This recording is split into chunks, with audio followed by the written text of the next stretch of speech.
El nou hospital de la Santa Creu i de Sant Pau és el resultat de l'esforç del govern català per millorar l'assistència hospitalària i convertir-lo en tot un referent dels centres hospitalaris de l'Estat. Aquesta és la voluntat compartida pel president de la Generalitat, l'Ajuntament i l'Arquebisbat de Barcelona, integrants del patronat que gestiona el centre.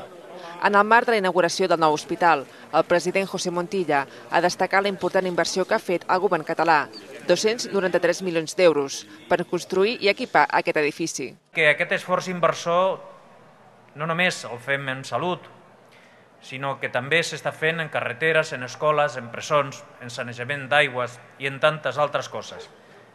Perquè aquest esforç per modernitzar el país, per preparar Catalunya pel demà, solucionant els problemes d'ahir, és el signe d'identitat dels governs que ha tingut Catalunya i dels governs que avui té. I el nou Sant Pau és un dels exemples més rellevants d'aquesta manera de fer i representa, sens dubte, l'esforç econòmic més important de la sanitat pública de la darrera dècada. El president català ha ressaltat el paper capdavanter de l'hospital en l'àmbit de la docència i la recerca. El nou hospital, que substitueix l'edifici modernista de Domènech i Montaner, incrementa tant el nombre d'àrees ambulatòries com els equips d'alta tecnologia de l'antic recinte.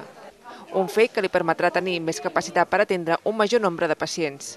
Així, el centre oferirà cobertura sanitària a 5 districtes de Barcelona. Diferents autoritats catalanes han assistit a la inauguració d'aquest hospital, que la propera tardor acabarà de fer el trasllat.